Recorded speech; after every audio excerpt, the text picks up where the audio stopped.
Беларусь.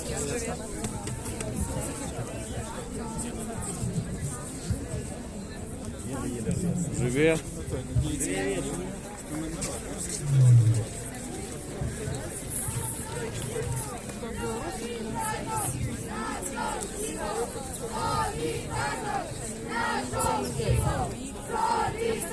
I think in New York it's City.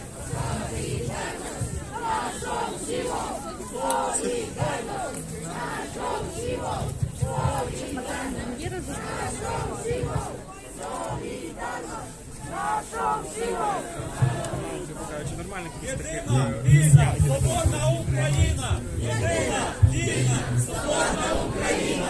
Єдина, вільна, соборна Україна! Єдина, вільна, соборна Україна! Руки геть, руки геть від України! Єдина, вільна, соборна Україна! Dzień dobry.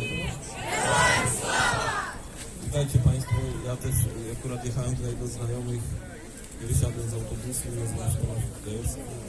Staram się tu bywać na tych wiecach. Byłem przygotowany, że jutro, no też pokojowo, bo to są wszystkie pokojowe manifestacje, się spotkamy o 10.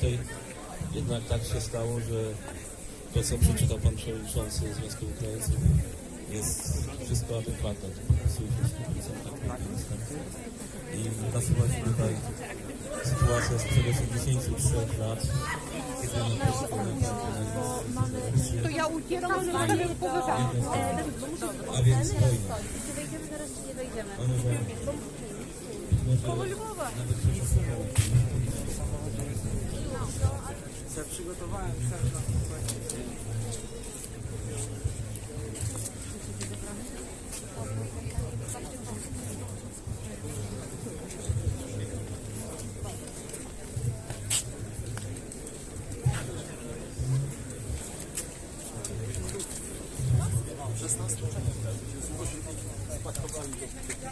Nie dało to rady.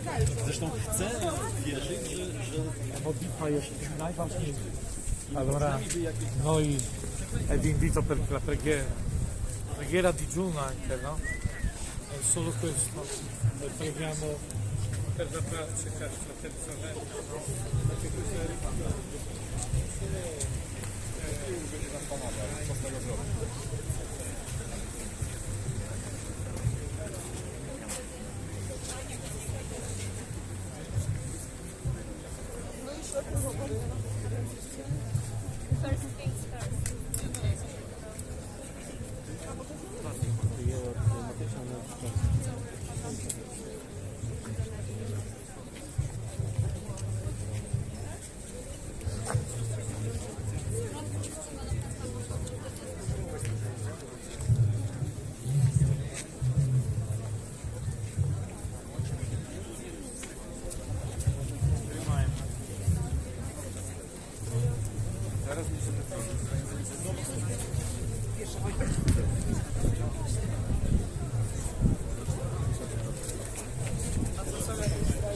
To samo.